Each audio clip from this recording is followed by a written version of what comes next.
30,000 feet above the Atlantic. Olivia Sterling leaned toward the man in the window seat and whispered 3 words she had never said to anyone in her life. "They're here for me." She didn't explain. There was no time. 15 seconds later, 2 men in tailored suits rose from their seats at the front and rear of the cabin simultaneously, weapons drawn, and the screaming started. Oxygen masks dropped from the ceiling like broken promises. The man beside her tired eyes, a child asleep on his shoulder, moved first. One motion. Clean. Precise. The kind that doesn't come from instinct. The kind that's trained. The flight from Paris to New York had been unremarkable for the first 4 hours. Olivia Sterling sat in seat 3A business class, her laptop open, her second coffee untouched. She had closed a 9-figure acquisition in Paris 3 days prior and was already mentally drafting the restructuring memo she would send the moment she landed. That was how she operated. Always 3 steps ahead. Always in control.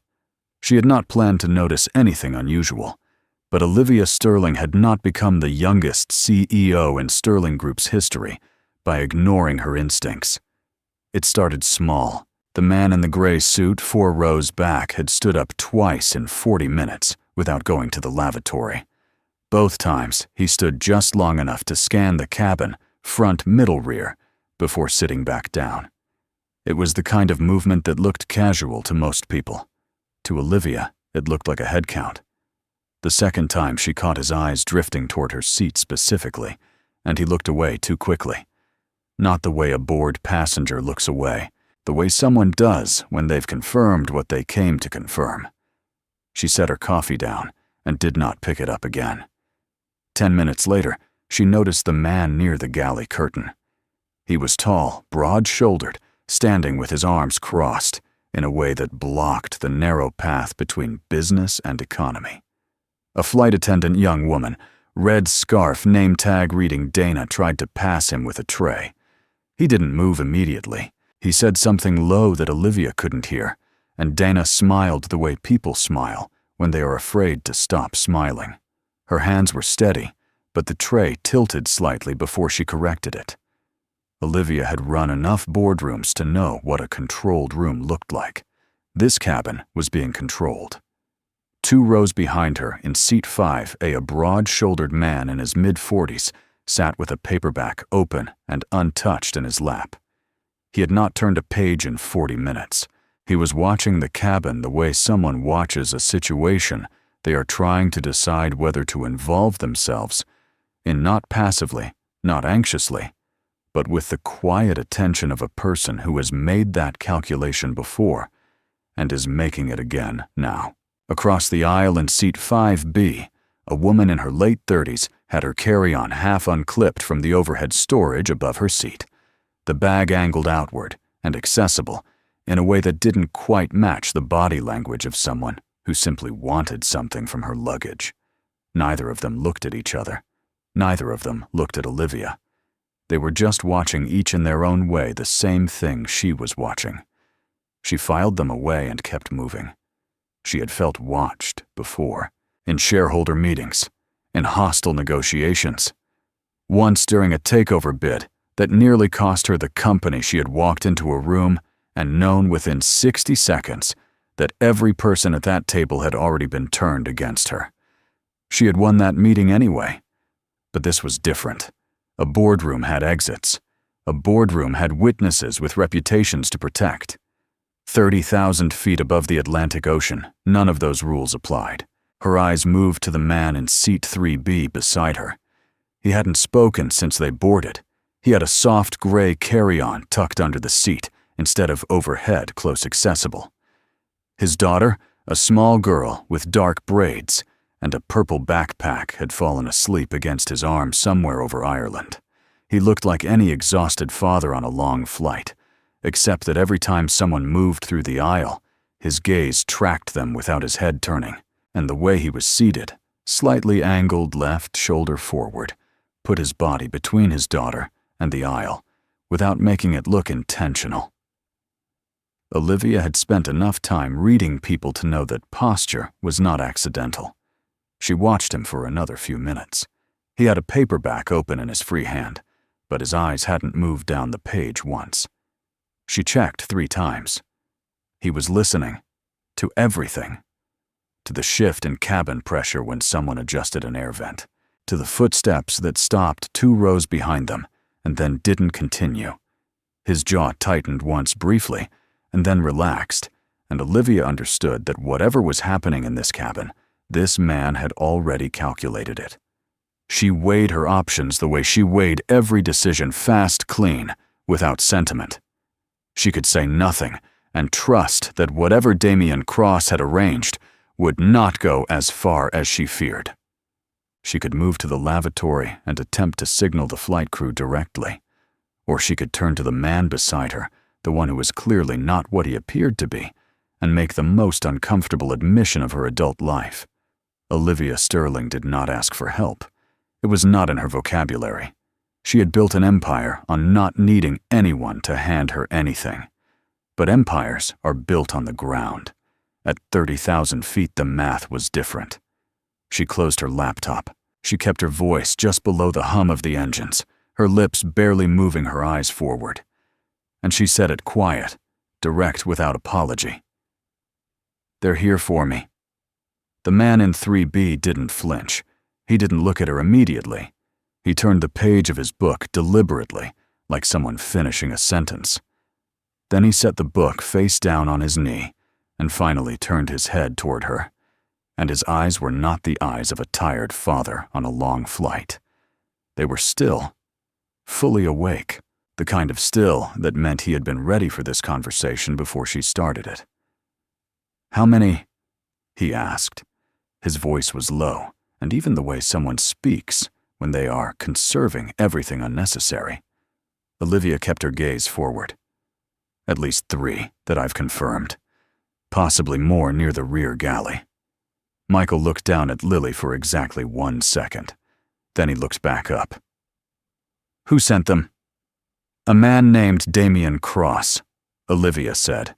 "He's been trying to dismantle my company for 2 years. I didn't think he'd move this far." She stopped herself from adding anything else. She had already said more than she was comfortable saying. Michael said nothing for a moment.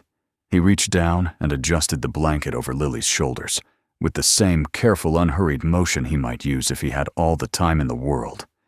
Then he said quietly, "There's a man in a blue jacket standing at the partition between business and first. He's not crew. He's been there 11 minutes. That's at least 4. Olivia did not turn to look. She didn't need to.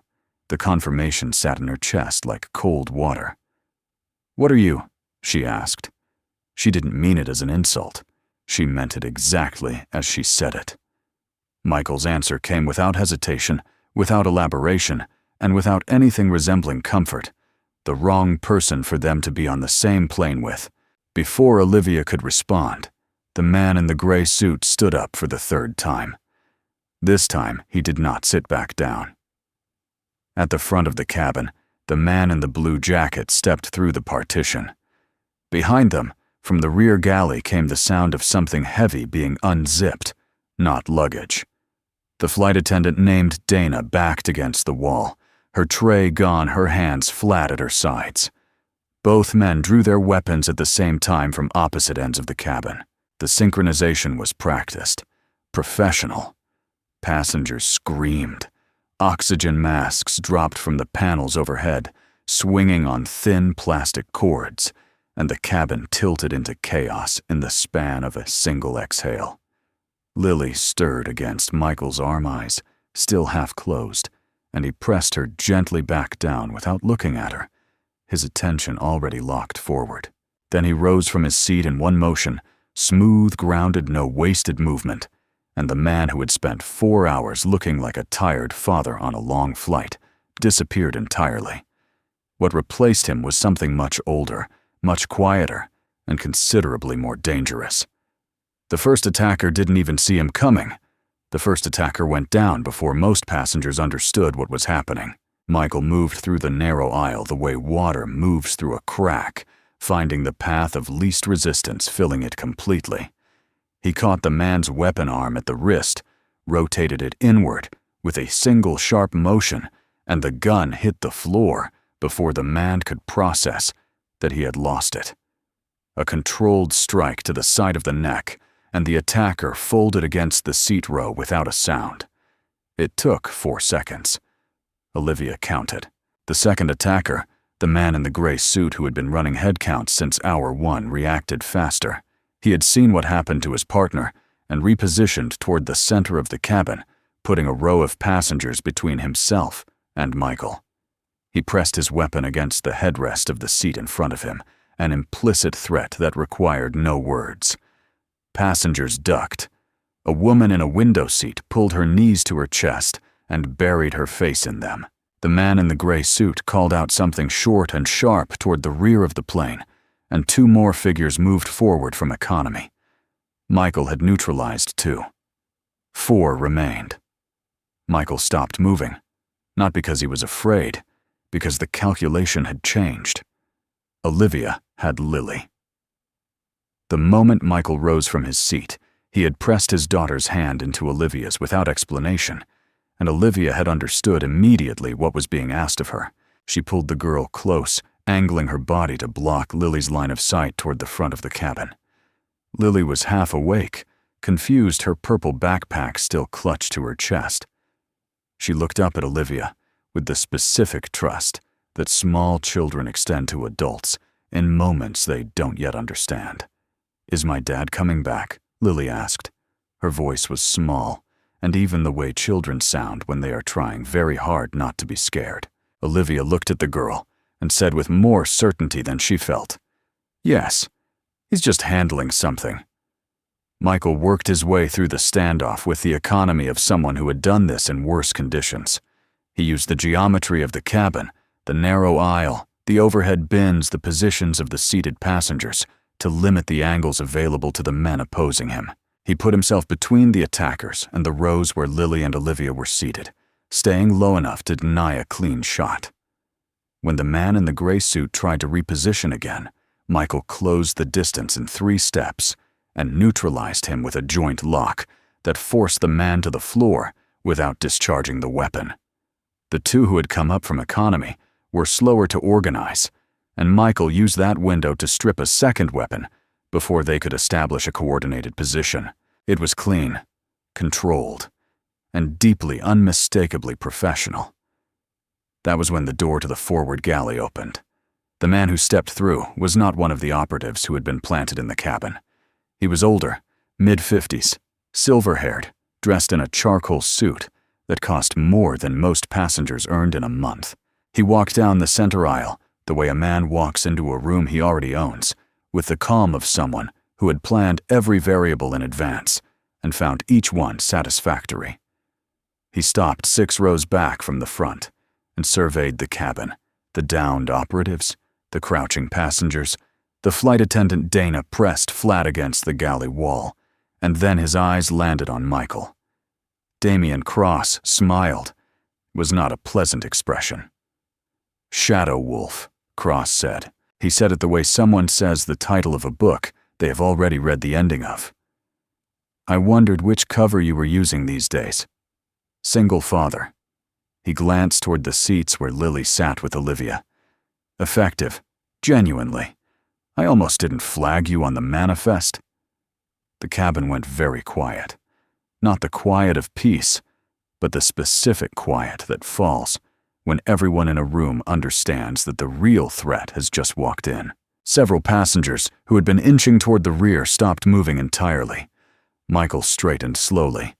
His expression did not change, but something in the way he held himself shifted a recalibration so subtle that only someone watching closely would catch it.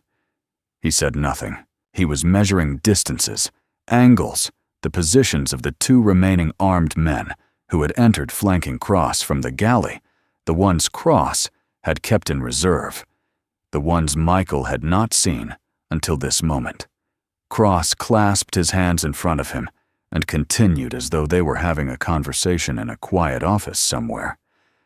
"You've been dead for 4 years officially, That took considerable effort on someone's part. I'm going to assume it took considerable effort on yours as well. He gestured toward Lily with a slight tilt of his head. That changes things. A man with nothing to lose is one kind of problem. A man with a 7-year-old daughter is a very different kind. Olivia kept Lily's face turned away.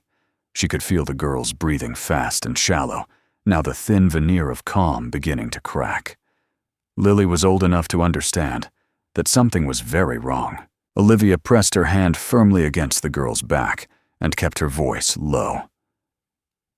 Look at me. Just look at me. Okay. Lily looked up. Her eyes were wide, but she was holding herself together with the kind of quiet stubbornness that Olivia thought she must have learned from her father. Good, Olivia said simply, and kept her body between the girl and the aisle. Cross had not finished. He reached into his jacket pocket and produced a small black device, rectangular, no larger than a key fob, with a single red indicator light, glowing steadily at one end. He held it up between 2 fingers so that Michael could see it clearly. The aircraft's primary hydraulic relay, Cross said. Modified. If my grip on this releases for any reason pressure impact loss of consciousness, the signal terminates and the relay fails. At our current altitude, the flight crew would have approximately 4 minutes to attempt a manual override before control becomes theoretical. He lowered his hand, but kept the device visible. So, before you calculate your next move, I'd encourage you to factor that in.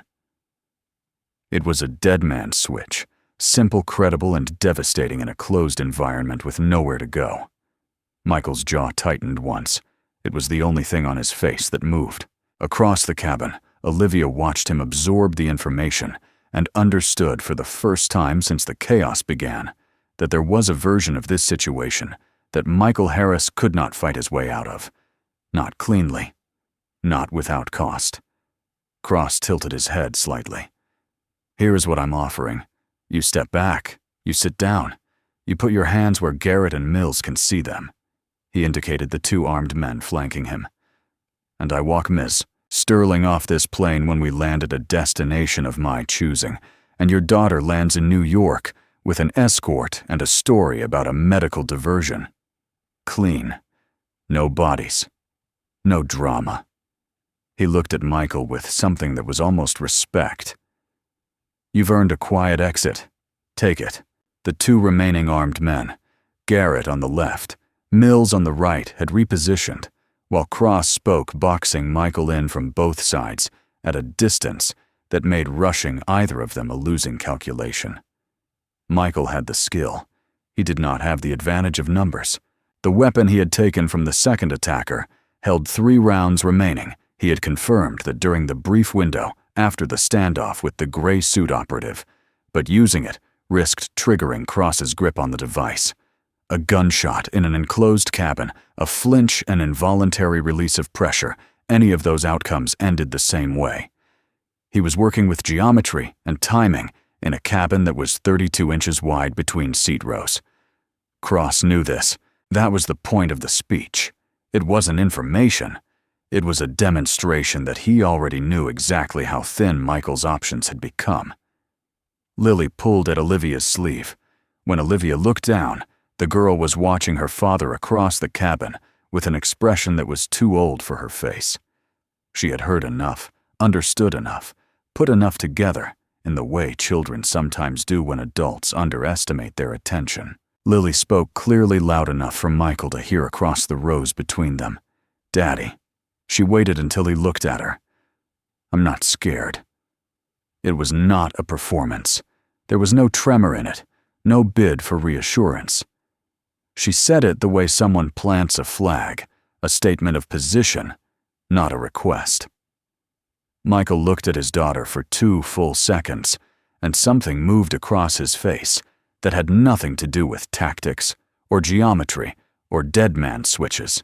It was something much simpler and much harder to defend against.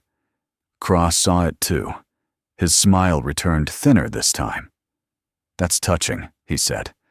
It really is. But affection is not a strategy, Mr. Harris. Michael looked back at Cross. Then he did something that Olivia did not expect, and that Cross, for all his preparation, had not fully accounted for either. He took one step back, then another. He lowered his hands to his sides, slowly, visibly, in full view of Garrett and Mills, and he said, in a voice that carried no anger and no desperation, "I'll step out, into the aisle, hands visible, no weapons."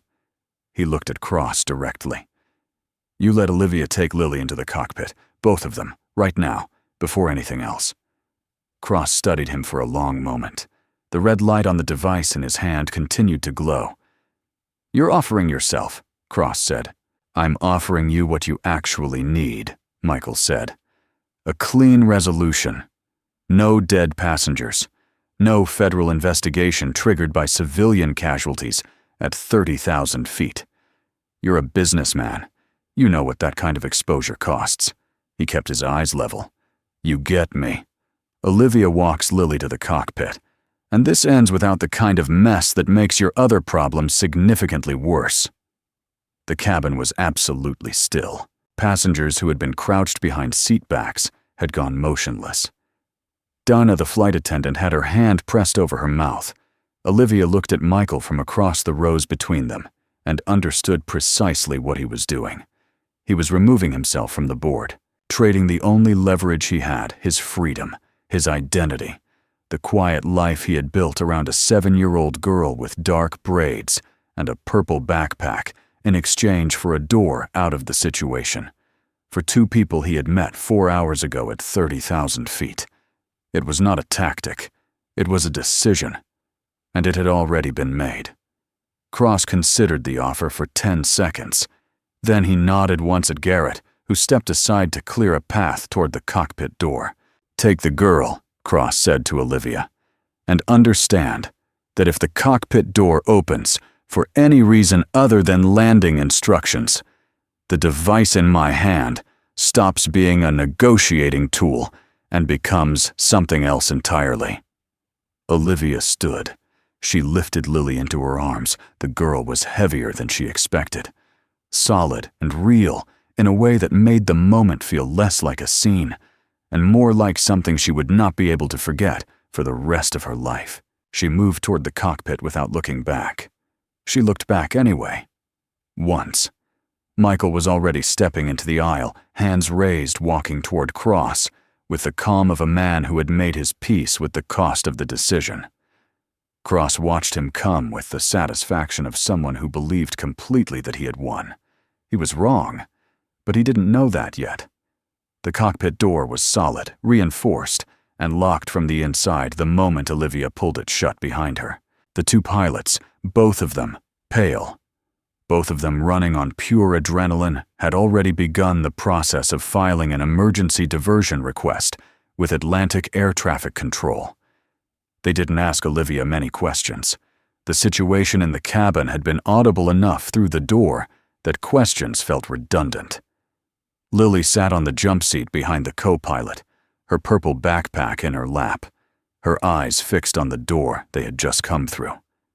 She hadn't cried. She hadn't asked to.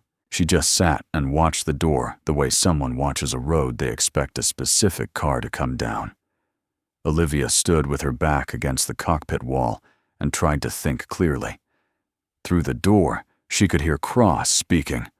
Not the words, just the cadence of it, measured and unhurried.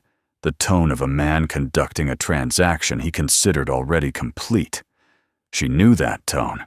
She had heard it across boardroom tables from men who believed that controlling the room meant controlling the outcome.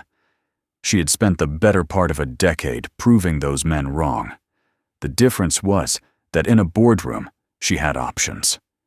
Behind a locked cockpit door at 30,000 feet, with a dead man switch active in the cabin, and Michael Harris walking into Cross's hands, her options had narrowed to something she could count on one hand. She looked at the co-pilot. Is there any way to communicate with the cabin without opening the door? The co-pilot pointed to a panel on the left side. Intercom, cabin-wide. Olivia looked at it. Then she looked at Lily. Then she made a decision. In the cabin, Cross had Michael standing in the center aisle with Garrett 3 feet behind him and Mills positioned near the front partition. Cross himself stood at a comfortable distance, close enough to be authoritative, far enough to be safe. His right hand remained inside his jacket pocket. The device held steady the red indicator light, a constant reminder of the single variable that made every other calculation in the cabin secondary. Cross was speaking. He had been speaking for several minutes, and Michael had been listening without responding, which seemed to irritate Cross in the specific way that silence irritates men who are accustomed to dictating the tempo of a room. "You understand that whatever arrangement protected you for the last 4 years is finished," Cross said. "The people who built that cover for you, whoever they were, they'll be given a choice. Cooperate with my recovery of certain assets, or have Shadow Wolf's continued existence become a very public and very inconvenient news story." He studied Michael's face for a reaction, and found none worth reading. "You were effective, I'll grant you that. But effective tools get replaced. That's not personal. It's simply how these things work." Michael said nothing.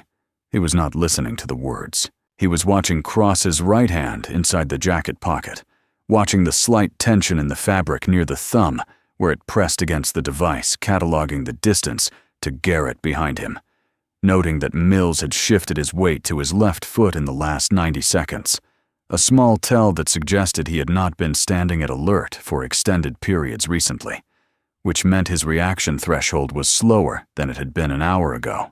He was also watching the passenger in seat 5A.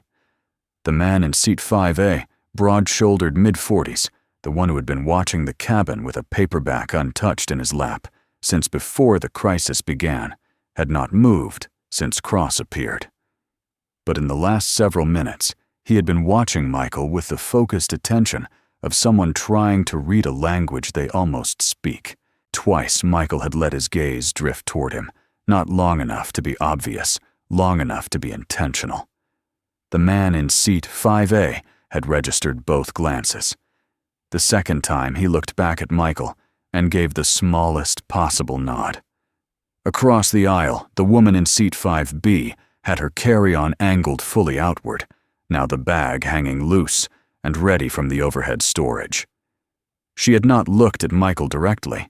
She didn't need to. She had been watching the situation develop since the first weapon appeared, and she understood what was coming without being told. Cross had made a miscalculation. He had treated the passengers as a static variable. They were not. The intercom clicked on. Olivia's voice came through the cabin speakers, steady, precise, stripped of everything that wasn't necessary. "My name is Olivia Sterling. Most of you don't know me. It doesn't matter. What matters is that the man standing in your aisle just offered his life to get a child to safety. He did it for a little girl he met 4 hours ago. I'm asking you not to be heroes, not to do anything reckless. I'm asking you to decide what you do with the next 30 seconds. That's all. 30 seconds. The intercom clicked off. Cross turned toward the nearest speaker panel with the expression of someone recalculating. It was the first time since he had entered the cabin that his composure showed a seam. He opened his mouth to say something to Garrett, an instruction, a correction, something to reassert control of the room, but he did not get there in time.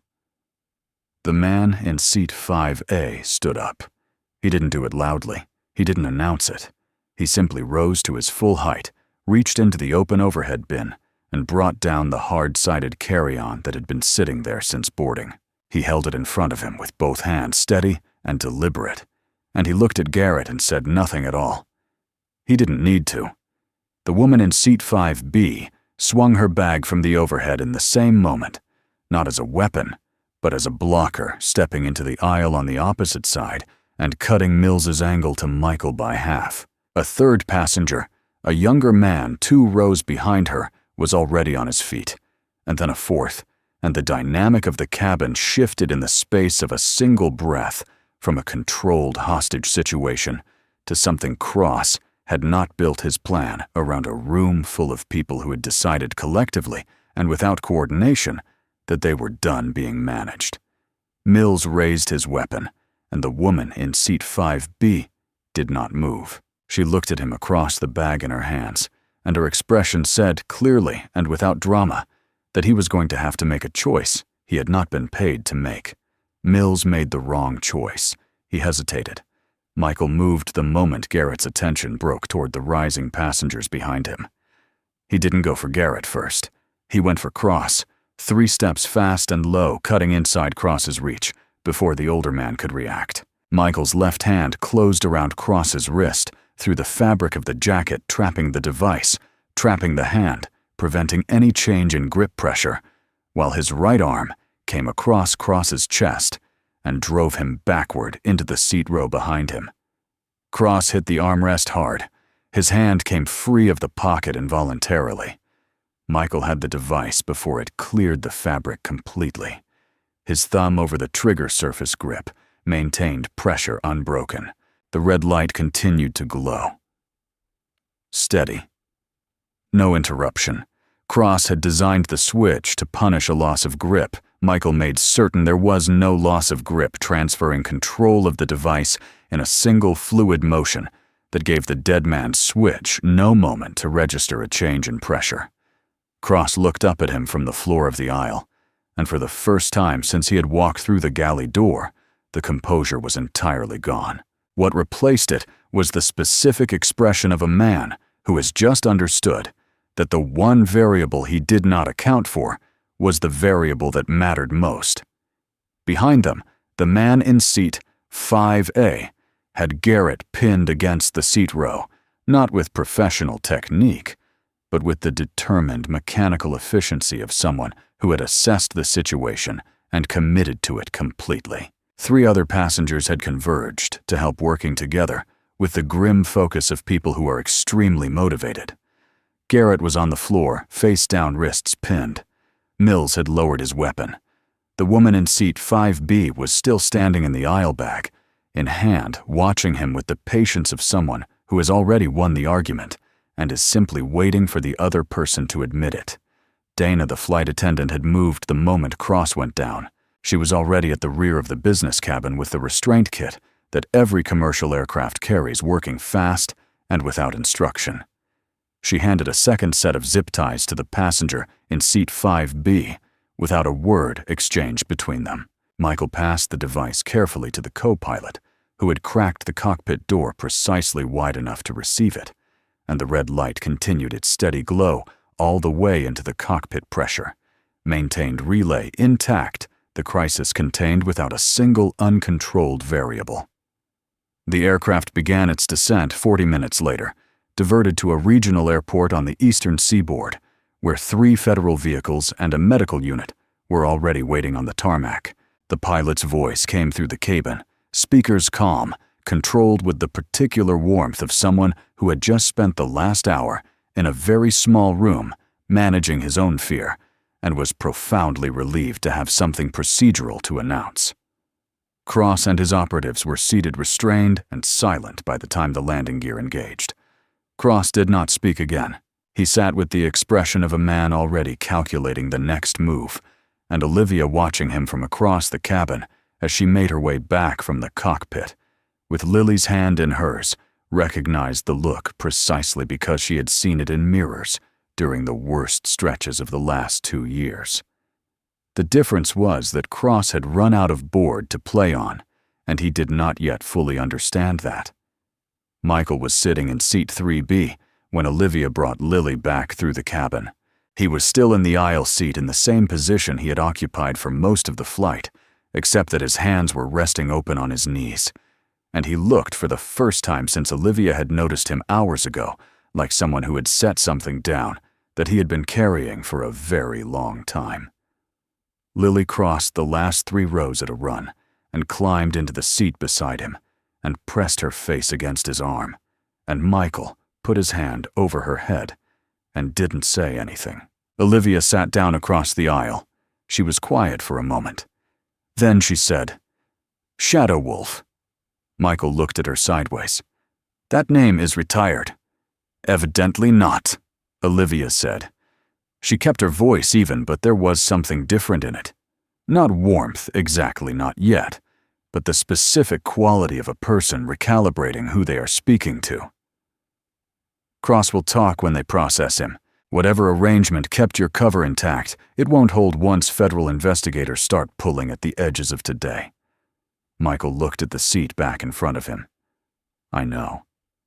Olivia had spent the descent thinking through the problem, the way she thought through any problem methodically without sentiment, starting from the outcome she needed and working backward to the levers available to her. She was the CEO of Sterling Group.